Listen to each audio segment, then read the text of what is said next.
Oke, Shalom Callers, dimanapun saudara berada, hari ini kita kembali bertemu di dalam Sapaan Gembala Call, kita online lagi. Nah, tema hari ini akan kita ambil adalah nilai-nilai kehidupan. Nah, nanti bagaimana kita akan membahas tentang penerapan dan hasil dari nilai-nilai kehidupan nanti, kita akan bersama dengan Bapak Pendeta Domingus Foni, Master Teologia, Gembala Jemaat Gereja Kristen Injili Nusantara. Tapi sebelumnya kita akan mendengarkan Ananda Glory akan menaikkan pujian bagi Tuhan.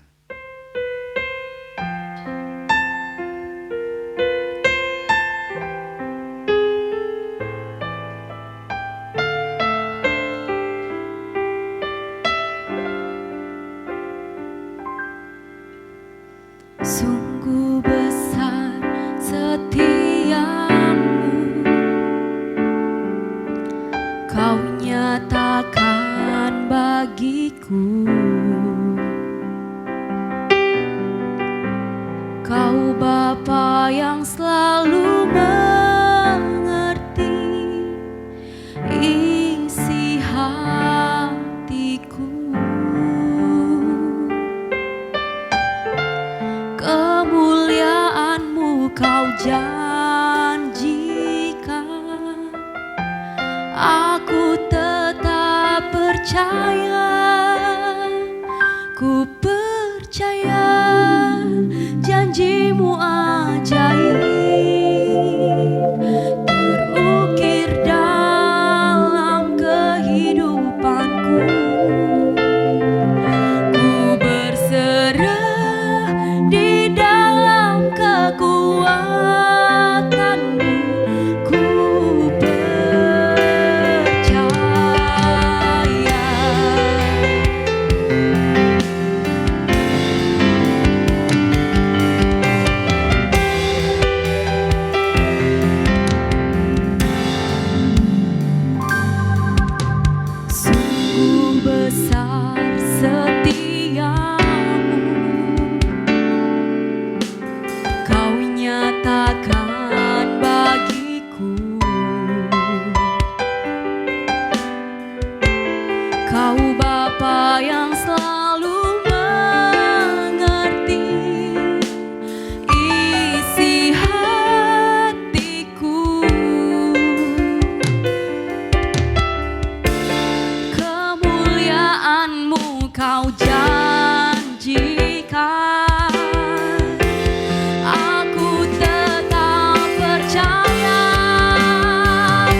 hidup karena percayanya.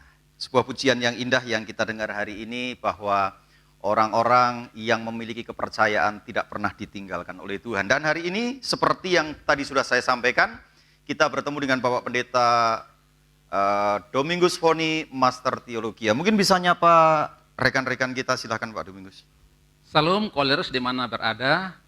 Pada siang menjelang sore hari ini kita akan berbincang-bincang tentang satu topik berkaitan dengan nilai-nilai kehidupan.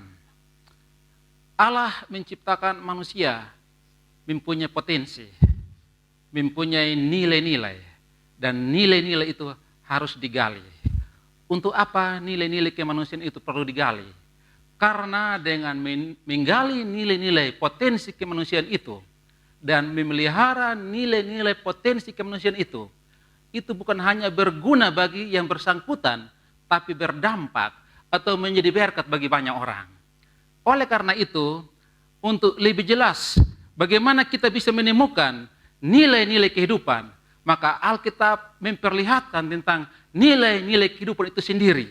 Mari kita buka firman Tuhan dalam kitab Kejadian pasal 37 ayat 1 sampai ayat yang ke-11 yang berbunyi demikian.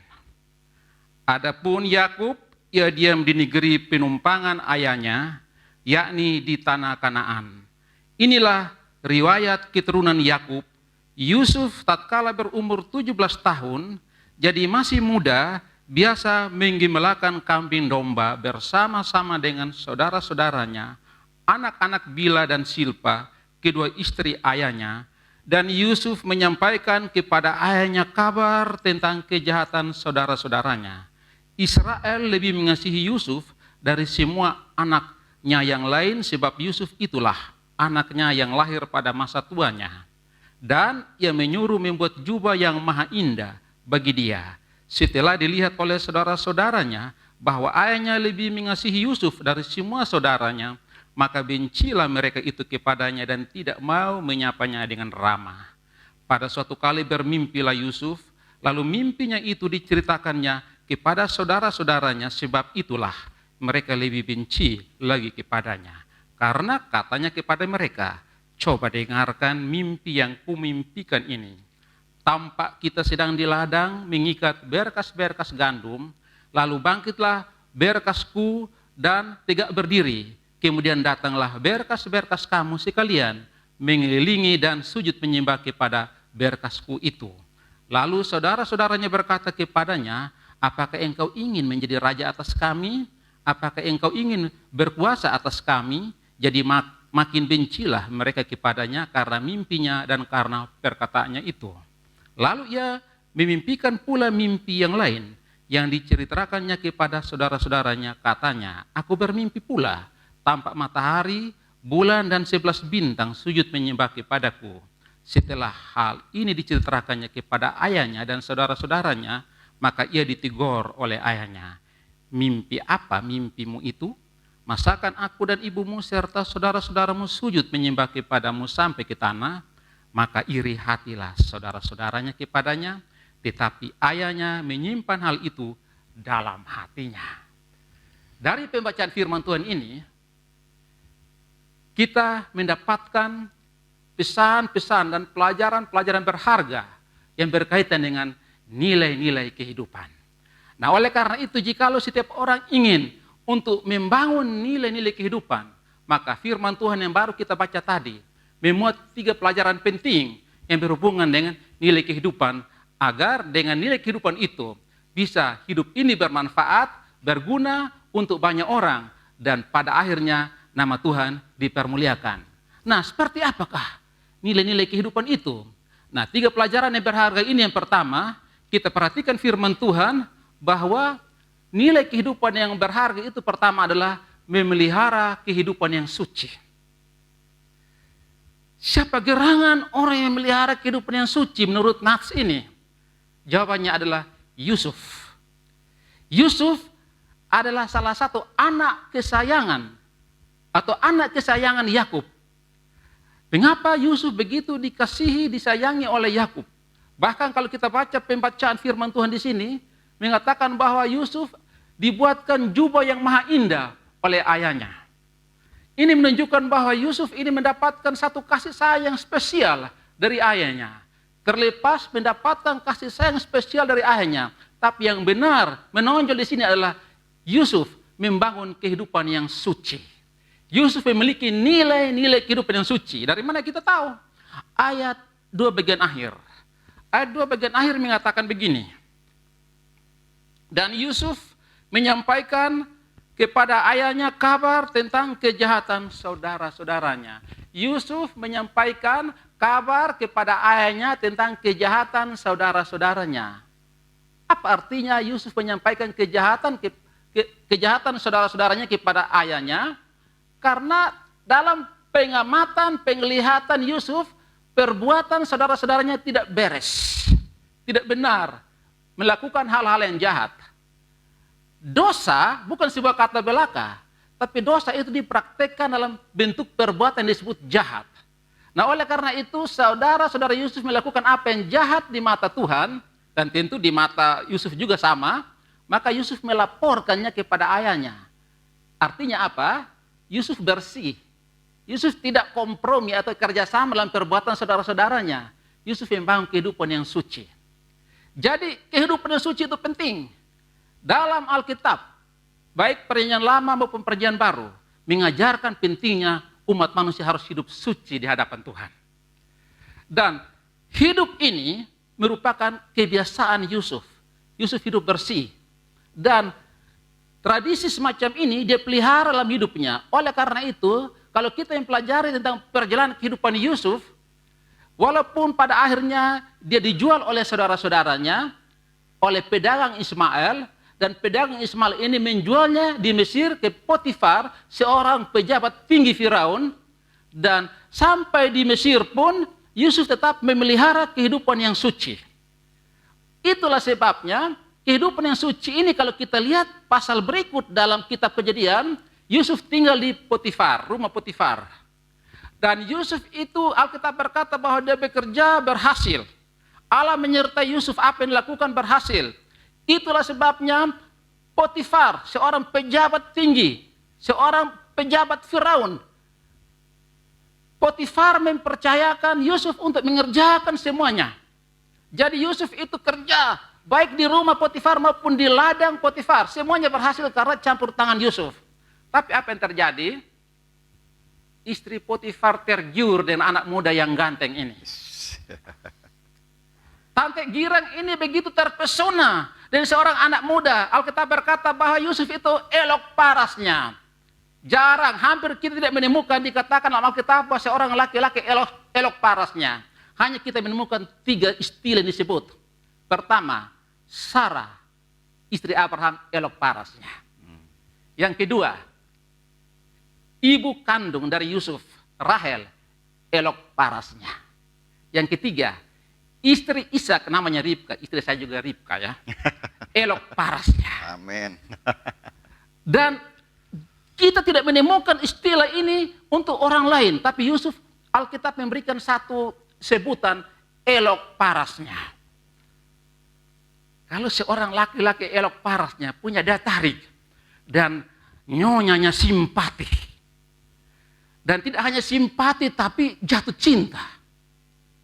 Maka dia mulai merayu pemuda yang elok parasnya. Alkitab berkata, berapa lama? Dari hari ke hari. Ini berarti berhari-hari dirayu. Kok enggak begitu goyah Yusuf ini? Kenapa?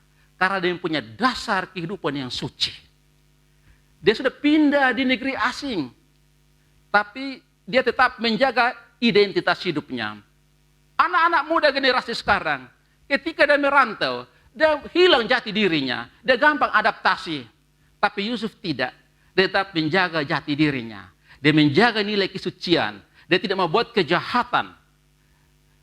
Dengan saudara-saudaranya, dia membuktikan diri pada orang yang bersih.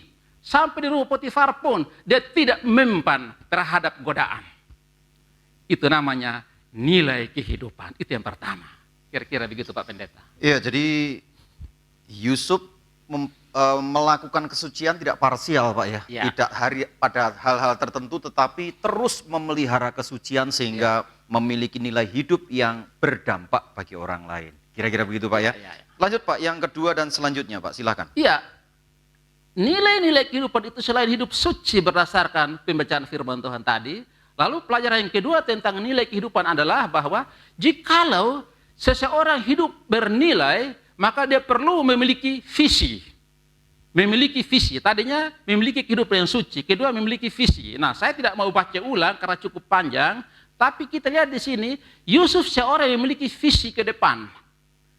Dia bermimpi, ada dua bentuk mimpi. Mimpi pertama adalah bahwa ada 11 gandum, berkas gandum, begitu tunduk kepada berkas gandum Yusuf.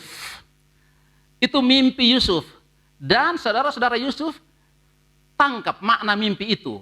Maka mereka protes Yusuf saudaranya. Masakah kami sujud menyembah kepadamu sebagai raja? Mesti kan sudah kapok. Mesti kan tidak berani lagi untuk berkata. Tapi masih berkata lagi, aku bermimpi lagi. Tampak 11 bintang. Matahari dan bulan sujud menyembah kepadaku. Sampai akhirnya bapaknya angkat berbicara. Masakan ayah dan ibumu, saudara-saudaramu sujud menyembah kepadamu. Dan itu menambah kemarahan saudara-saudaranya. Tapi saya mau katakan satu hal. Dengar baik-baik. Manusia diciptakan Tuhan untuk bermimpi. Orang-orang hebat mereka punya mimpi. Orang-orang mempunyai pengaruh besar karena mereka punya mimpi. Dan karena itu Yusuf punya visi. Visi ke depan. Apa artinya visi? Visi artinya kekuatan pandang. Mempunyai satu kekuatan pandang melihat ke depan. Kemudian visi artinya ketajaman pandang. Dia tajam melihat sesuatu, menembus waktu ke depan, dia sudah melihat. Dan yang ketiga, visi artinya kepekaan pandang. Dia peka melihat sesuatu. Namun, orang bermimpi, orang punya visi, belum tentu ada orang yang mendukung. Bisa saja orang belah itu ngomong gede, ngomongnya hanya ngomong besar saja, hanya mulut besar saja.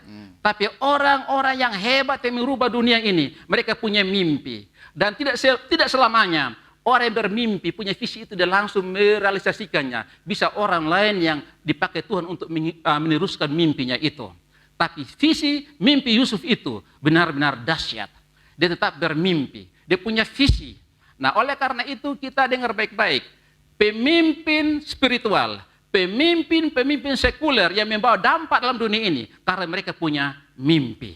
Saya mau kasih tahu, ibu kota negara kita ini akan pindah ke Kalimantan Timur.